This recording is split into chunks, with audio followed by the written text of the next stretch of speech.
aí, pessoal? Vamos a mais uma aula de Física 2 e o assunto dessa aula será empuxo, Teorema de Arquimedes. Bom, você já parou para pensar que quando se enche um balão com ar quente, este balão sobe? Já tentou pegar uma bola de futebol, levá-la ao fundo da piscina e soltar essa bola? Pois é, ela irá subir. Já tentou levantar alguém dentro da piscina e percebeu que é mais fácil levantar essa pessoa dentro da água do que fora da água? Bom, para a gente entender bem essas situações, nós devemos entender o conceito de empuxo. Aqui eu tenho um recipiente contendo um líquido, vou considerar esse líquido como sendo a água, e eu tenho um corpo de densidade D. Nessa minha situação, pessoal, vou considerar a densidade desse corpo menor que a da água. Colocando este corpo na água, eu percebo que houve um deslocamento de volume de água. Por que isso aconteceu, Rodrigo? Isso aconteceu porque a água teve que sair de uma certa região para que eu conseguisse colocar esse corpo. Daí, volume deslocado do líquido. E notem que, se o corpo está totalmente imerso na água, o volume de água deslocado será igual ao volume do próprio corpo. Bom, se eu faço uma força de cima para baixo nesse corpo, eu noto uma certa dificuldade. E se eu solto este corpo, eu percebo que ele irá subir. Por que isso acontece? Isso acontece porque nós temos forças na vertical. Uma força de baixo para cima, denominada empuxo, e a força peso apontando para baixo. Como nessa situação eu estou considerando o volume de líquido deslocado, eu vou considerar o peso do líquido. Daí, meu vetor PL apontando para baixo. Para a gente entender melhor o conceito de empuxo, vamos definir da seguinte forma. Eu vou imaginar aqui um cubo de água dentro da água e sobre este cubo agem forças. Aqui eu destaquei as forças F1 e as forças F2. Vou analisar as forças, pessoal, apenas na vertical. Ah, Rodrigo, mas nós não temos forças nas laterais? Sim, mas nessa situação aqui, as forças nas laterais se cancelam, daí eu não irei utilizá-las. Vamos somar então as forças F1 e F2. Nós não podemos esquecer do seguinte: quanto maior a profundidade ou maior a altura, maior será a pressão. Com a pressão maior, nós teremos uma força maior. Daí, o meu F1 será maior que o F2. Somando F1 com F2, nós teremos uma força resultante de baixo para cima. Essa força nós chamamos de empuxo. Nós não podemos esquecer ainda da força peso, que aponta de cima para baixo. Bom, na situação de equilíbrio, o empuxo é igual ao peso do líquido. Equacionando o empuxo, nós temos o seguinte: empuxo é igual ao peso do líquido, mas peso, pessoal, lembrem que é massa vezes a gravidade. Substituindo isso aqui, nós temos que o empuxo é a massa do líquido vezes a gravidade. Mas nós também não podemos esquecer de uma relação muito importante. Qual relação? Que a densidade de um corpo é a massa desse corpo dividido pelo volume. Ou seja, a massa é a densidade vezes o volume. Por que eu estou usando essa identidade aqui, Rodrigo? Nós estamos usando essa identidade porque na hidrostática, pessoal, é mais comum usarmos densidade e volume do que massa. Beleza? Vamos então substituir a equação 2 em 1. Substituindo, nós temos aqui a equação do empuxo. O empuxo vai ser calculado da seguinte forma. Vou multiplicar a densidade do líquido vezes o volume do líquido vezes a gravidade. Notem que aqui eu estou usando densidade do líquido na equação do empuxo. O que isso quer dizer? Isso quer dizer que se eu tenho um pedaço de isopor e eu tenho um pedaço de ferro do mesmo tamanho, e eu coloco estes dois carinhos na água, o empuxo sobre eles será o mesmo, porque eu não estou considerando a densidade desses corpos, e sim a densidade do líquido. Beleza? Bom, no SI, Sistema Internacional de Unidades, a unidade de empuxo será a mesma unidade de peso. Daí, a unidade de empuxo será Newton. Vamos fazer agora 3 análises. A primeira, considerando o empuxo maior que o peso. Quando o empuxo é maior que o peso, a minha força resultante aponta para cima. Daí, o meu corpo irá flutuar, ou seja, ele irá subir.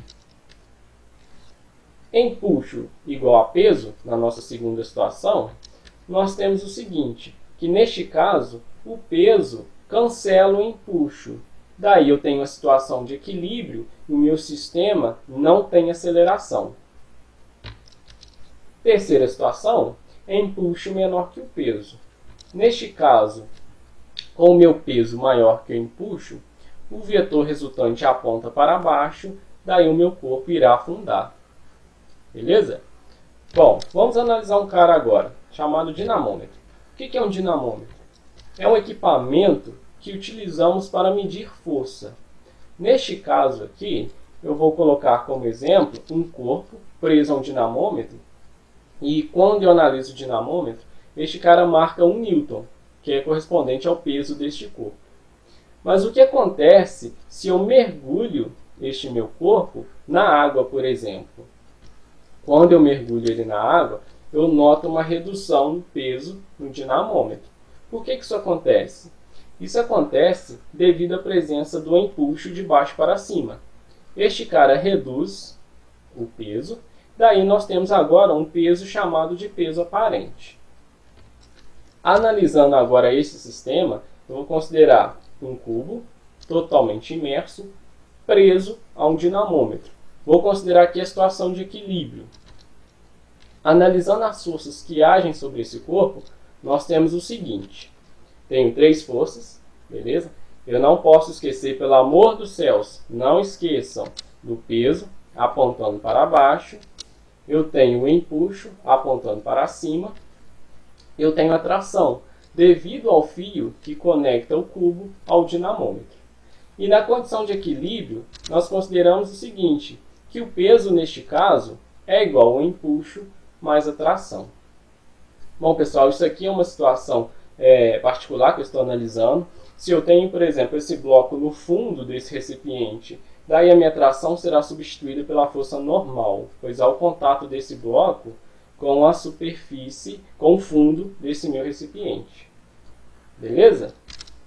Bom, vamos então estabelecer uma relação entre os volumes, o volume do corpo e o volume do líquido. Analisando neste caso, novamente, para a gente não esquecer, na situação de equilíbrio, eu tenho 2 forças agindo sobre este corpo. Eu tenho a força peso, que nós não podemos esquecer, e eu tenho um empuxo de baixo para cima. Percebam que eu fiz uma divisão aqui neste corpo em 3 partes. Primeira parte, 1, 2, 3. Notem que 2 partes deste corpo estão imersas. Ou seja, 2 partes desse corpo estão dentro do meu líquido. Então, eu te pergunto, qual seria o volume do líquido deslocado? Isso mesmo, o volume do líquido é 2/3 do volume do corpo. Não entendi, como assim? Bom, vamos então entender essa relação. No equilíbrio, o empuxo é igual a peso. Empuxo é densidade do líquido, volume do líquido, vezes a gravidade. E o peso vai ser a massa do corpo vezes a gravidade. Mas lembra da relação que a gente não pode esquecer? Qual é? Densidade é massa dividido pelo volume?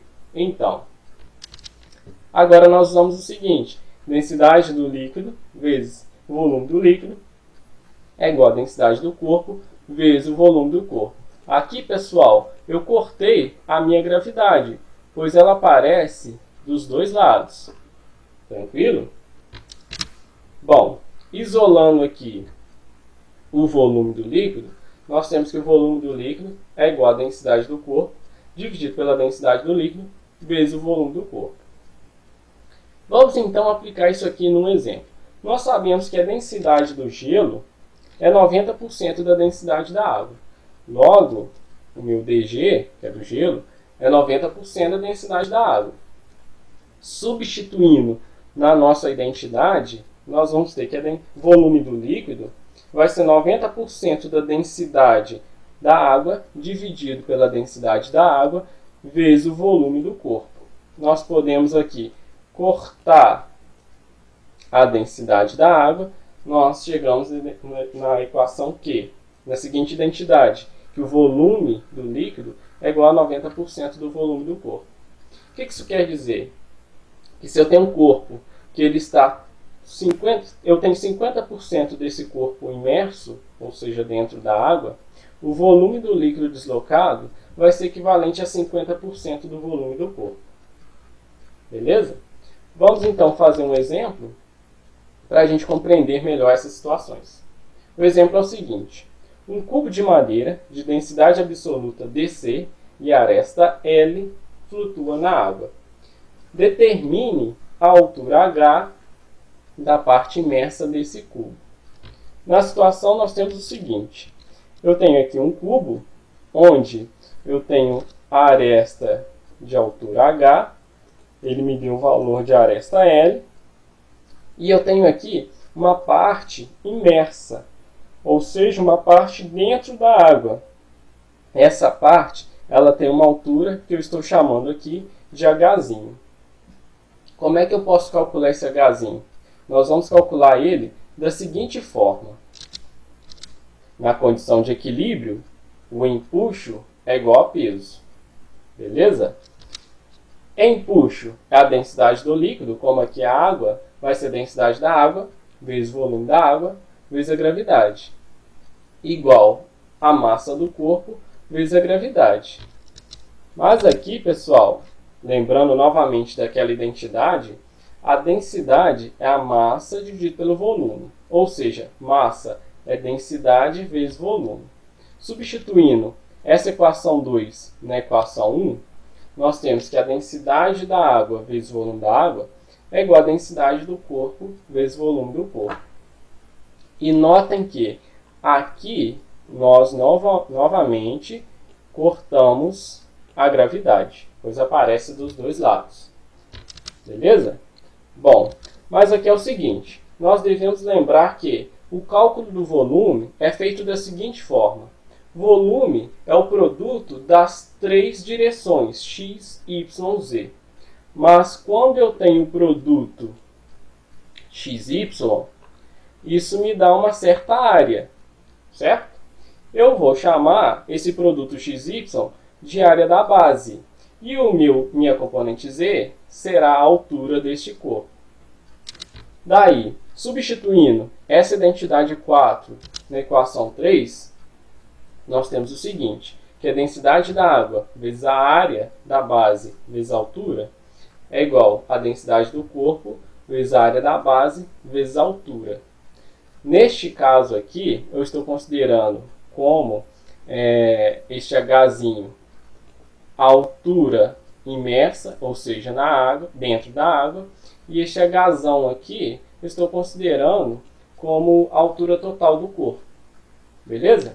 Substituindo os dados, nós temos que densidade da água vezes a altura imersa é igual a densidade do corpo vezes a altura do corpo, que ele me deu a aresta L.